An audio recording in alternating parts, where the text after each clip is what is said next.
बिस्मिल्लाहिर्रहमानिर्रहीम। अस्सलाम वालेकुम वरहमतुल्लाह। हमारा आज का टॉपिक है इम्प्लिसिट डिफरेंशियल इक्वेशंस। इसमें हम पढ़ेंगे definition and methods of solution. An equation of the type f of x y and y prime is equal to zero, यानी ऐसी इक्वेशन जिसमें एक्स है, वाई है और फिर वाई का जो है वो डेरिवेटिव है, फर्स्ट डेरिवेटिव है। तो ऐसी इक्वेशन को उसने कहा है कि जी where f is continuous function is called the first order implicit differential equation.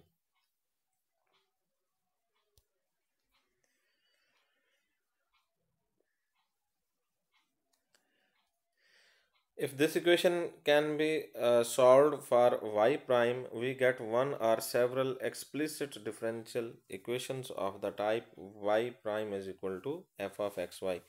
यानी वो ये कह रहा है कि अगर हम उसमें से ये जो ऊपर वाला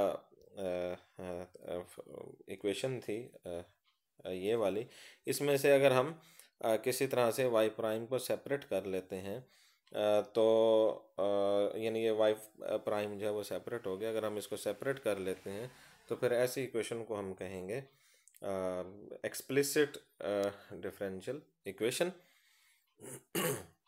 और फिर हम इसको जो है वो फिर सॉल्व कर सकते हैं by the methods covered in other section, यानी जो हमने ऑलरेडी जो हमारा डिफरेंशियल इक्वेशन सॉल्व करने के जो मेथड्स हमने पढ़े हुए हैं उनकी मदद से जो है वो हम इसको सॉल्व कर सकते हैं।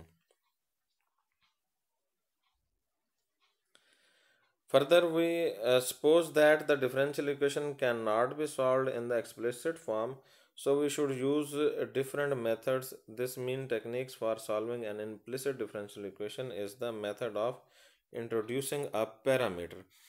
अब इसमें हम पहले इसकी जो है वो टाइप्स को डिस्कस करेंगे कि इम्प्लिसिट डिफरेंशियल इक्वेशन की टाइप्स कितनी हैं, और फिर आगे ये है कि उनको सॉल्व कैसे करें। तो सॉल्व करने के लिए उसने क्या कहा है ये अभी आपके सामने है। Method of excuse me method of introducing a parameter. एक पैरामीटर इंट्रोड्यूस करवाएंगे और उसके बाद फिर जो है वो हम उसको कन्वर्ट करने में कामयाब हो जाएंगे। डिफरेंशियल इम्प्लिसिट डिफरेंशियल इक्वेशन को एक्सप्लिसिट डिफरेंशियल इक्वेशन में, और फिर हम उसको जो है वो सॉल्व कर लेंगे। तो आगे चलते हैं। Case number 1, implicit differential equation of type x is equal to f of y y prime. यानी ये इक्वेशन है जिसमें एक्स है, वाई है और वाई प्राइम है। तो उसको जो है वो सॉल्व कैसे। In this case the variable x is expressed explicitly in terms of y and the derivative y prime. X जो है वो एक साइड पे है और बाकी जो है वो वाई वाई प्राइम दूसरी साइड पे है। वो इंट्रोड्यूस द पैरामीटर, ये पैरामीटर जो है वो इंट्रोड्यूस करवाया जा रहा है जिसकी अभी बात हो रही थी कि p is equal to y prime, यानी ये जो डेरिवेटिव वाली टर्म है उसको जो है वो नाम दे दिया है p का। तो p is equal to y prime, और वाई प्राइम जो है वो हम लिखते होते हैं, आपको पता है, dy बाई डी एक्स के लिए।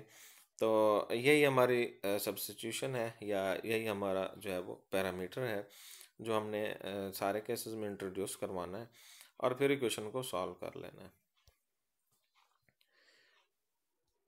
Differentiate the equation x is equal to f prime. अब ये जनरली जो है वो इसको ये इक्वेशन है x is equal to f of y y prime, यानी फंक्शन ये जो लिखा हुआ है f of y y prime, इसका क्या मतलब है कि टर्म्स मौजूद हैं जिसमें राइट हैंड साइड पे टर्म्स मौजूद हैं जिसमें वाई और वाई प्राइम जो है ना वो इस तरह की जो टर्म्स हैं या इनका कॉम्बिनेशन है वो इसमें मौजूद है। विद रेस्पेक्ट टू वाई इसको जनरली अब वो इसको डिफरेंशिएट कर रहा है। तो अगर हम इसको डिफरेंशिएट करें विद रेस्पेक्ट टू वाई तो यहाँ पे हमारे पास क्या आएगा d x by d y, और राइट साइड पे भी जो है वो y के लिहाज से डेरिवेटिव, और फिर इसके ऊपर चेन रूल लगेगा क्योंकि फंक्शन f जो है वो y का फंक्शन भी है और p का फंक्शन भी है, और p जो है वो फर्दर आगे क्या है, y का फंक्शन है। तो यहाँ से फिर जब इसको डेरिवेटिव लिया तो यहाँ से पहले आपने ले लिया y के लिहाज से डेरिवेटिव, तो p जो है वो कांस्टेंट तस्वर होगा, तो ये आ जाएगा partial f by partial y। p will appear as constant।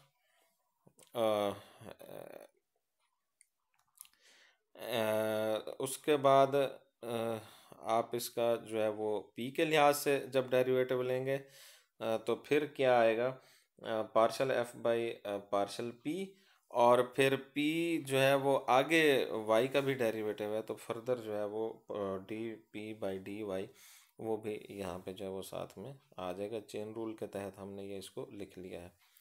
उसके बाद है as d x by d y is equal to 1/p, ये यहाँ से ऊपर से लिया है, ऊपर वाला जहाँ पे हमने पैरामीटर डिफाइन किया है, p is equal to d y by d x, तो d x by d y वो किस चीज़ के इक्वल आ जाएगा, वो 1/p आ जाएगा। तो फिर हम उसको the last expression can be written as follows, ये जो लास्ट वाला हमारे पास आया है इसको इसमें सब्स्टिट्यूट कर दिया है, यानी d x by d y जो है वो 1/p इसमें पुट कर दें तो आपके पास आ जाएगा ये फॉर्म आ जाएगी। तो उसके बाद है वो obtain एन एक्सप्लिसिट, अब ये क्या है, ये एक्सप्लिसिट जो है वो डिफरेंशियल इक्वेशन है, और such that in its general solution is given by, जो सॉल्यूशन आएगा उसको हम इस फॉर्म में जो है वो लिख सकते हैं, वो ये कह रहा है। उसके बाद केस 2 है।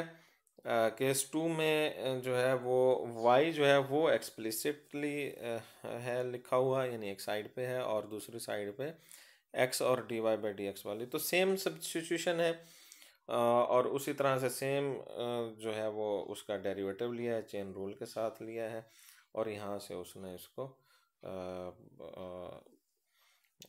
जो है वो रीअरेंज करके एक फाइनल फॉर्म बना ली है। तो आपने भी आपने इसको जैसे केस 1 में हमने इसको किया उसी तरह से इसको केस 2 में कर लेंगे। ये जनरल है, थ्योरी है, आगे हम इसका जो है वो क्वेश्चन सॉल्व करेंगे तो मज़ीद क्लियर हो जाएगा। तीसरा केस है implicit differential equation of type x is equal to, ये पहले केस की तरह ही है, सिर्फ क्या है केस 1 में फंक्शन था राइट हैंड साइड पे y और y प्राइम का, अब सिर्फ y प्राइम का है, तो इसका भी उसी तरह से जो है वो सेम सब्स्टिट्यूशन है, p is equal to y prime is equal to d y by d x, और फिर ये जो इसका गिवन इक्वेशन है, given equation x is equal to f, इसका डेरिवेटिव ले लें विद रिस्पेक्ट टू y, तो क्या आएगा d x is equal to d of f of p, और फिर इसका जो डिफरेंशियल की फॉर्म है d f by d P, और साथ में क्या आ जाएगा d p.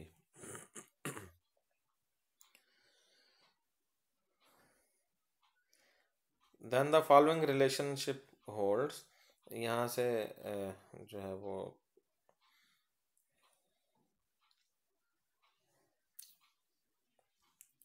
Then the following relationship holds, अब आगे है इसको जो है वो इंटीग्रेट करना, इंटीग्रेट करके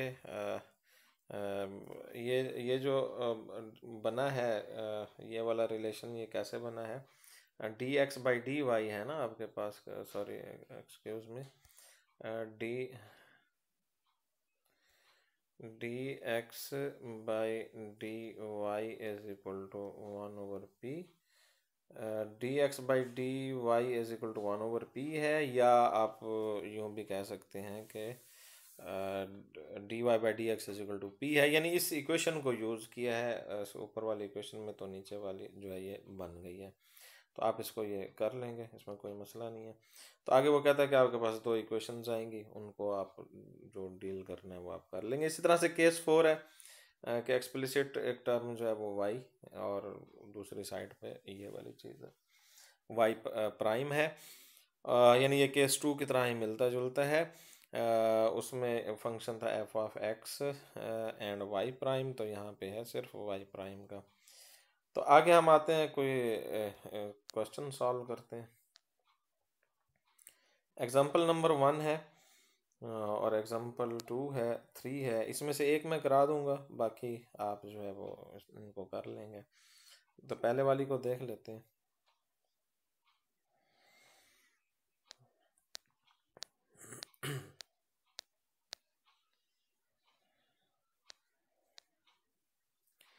तो एग्जाम्पल नंबर 1 है 9 y prime square minus 4x is equal to 0।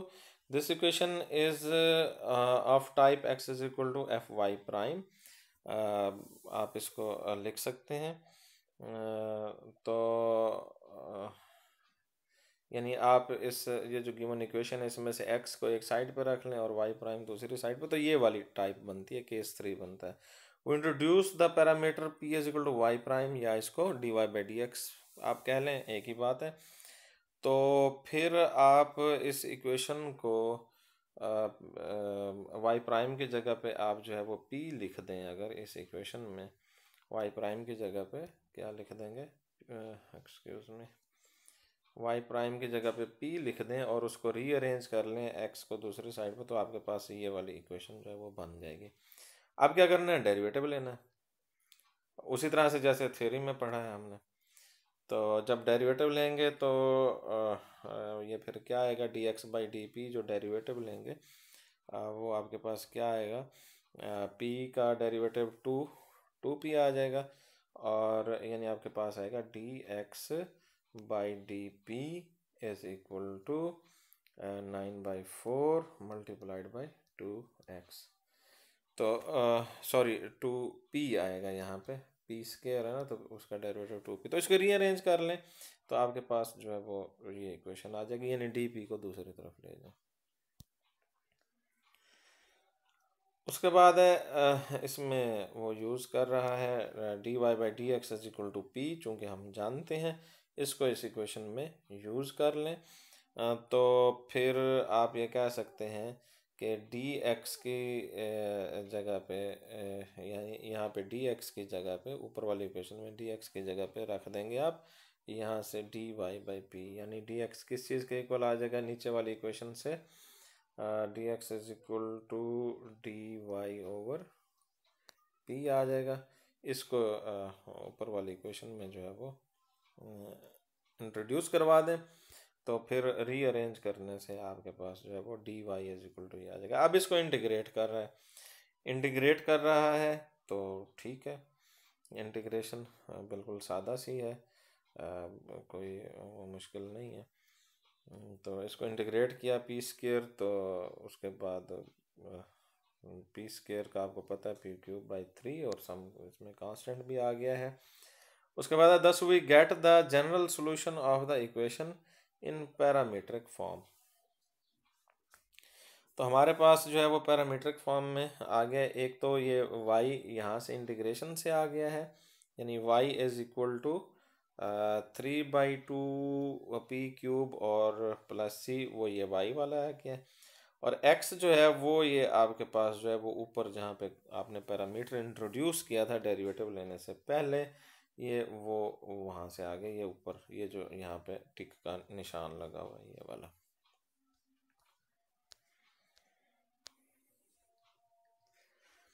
तो अब यहाँ से जो है वो p को एलिमिनेट कर लें, किसी एक इक्वेशन से जो है वो p की वैल्यू लेके दूसरी में पुट कर दें, और आपके पास जो है वो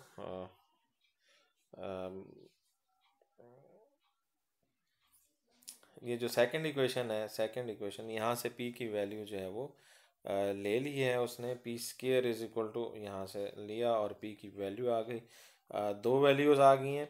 अब दो वैल्यूज़ आ गई हैं तो फिर इनको ऊपर वाली जो इक्वेशन है y वाली, उसमें आप इसको जो है वो यूज़ कर सकते हैं। तो इसमें आप उसको यूज़ जब आपने कर लिया तो उसमें y जो है वो आपके पास उसमें p की जगह पे उसकी वैल्यूज़ पुट कर दी, दोनों वैल्यूज़ पुट कर दी, वो साथ साथ चलती रहेंगी। तो ये आपके पास जो है वो फाइनल सोल्यूशन आपके पास आ गया है y का। इसी तरह से एग्जांपल 2 है, से ऑन द सेम लाइंस आप इसको भी सॉल्व करेंगे। ये आपके पास इक्वेशन है और ये जो है this differential equation is related to case 1। अब केस 1 में जो है वो because it contains only the variable y and its derivative y prime. अब इसको आप ऊपर जाके देख लेंगे कि ये कौन से केस के साथ बहरहाल ये रिलेटेड है, 1 के साथ है, 2 के साथ है, या 3 के साथ है, या जिसके भी साथ है। तो बहरहाल इसको जो है वो आप सॉल्व कर लेंगे। इसमें ये सॉल्व भी किया हुआ है ऑन द सेम लाइंस। और आखिर में उसने एक्स और वाई इसको जो है वो ऐसे ही रहने दिया है, एक्स भी फाइंड कर लिया, वाई भी। और यहाँ से बहरहाल आप पी की वैल्यू उसने अब इंट्रोड्यूस नहीं मतलब इसको एलिमिनेट नहीं किया। आप करना चाहें तो कर सकते हैं। ये जो नीचे वाली इक्वेशन है यहाँ से पी निकालें और ऊपर वाली में उसको क्या कर दें, पुट कर दें, तो आपके पास वाई और एक्स की शक्ल में सोल्यूशन आ जाएगा। उसने नहीं किया, आप कर दें। और कैसे करेंगे, कोई मुश्किल नहीं है। Y is equal to log है, लॉग ऑफ 20, तो दोनों तरफ एक्सपोनेंशियल ले लें। लॉग एक्सपोनेंशियल राइट साइड पे कैंसिल हो जाएगा, यानी यूँ आ जाएगा e की power x is equal to 25 plus p square. और यहाँ से फिर जो है वो p फर्दर आप फाइंड कर सकते हैं। 25 दूसरी साइड पे चला जाएगा, फिर स्क्वायर रूट ले लेंगे दोनों साइड्स पे, तो p की वैल्यूज़ 2 आ जाएंगी। इसी तरह से एग्जांपल नंबर 3 है आगे। तो ये भी जो है वो सॉल्व्ड है और इसको आपने ऑन द सेम लाइंस कर लेना है। तो इस तरह से हमारा जो टॉपिक है इम्प्लिसिट डिफरेंशियल इक्वेशंस और उनका सॉल्यूशन, ये हमने जो है वो कंप्लीट कर लिया। अस्सलाम वालेकुम वरहमतुल्लाह।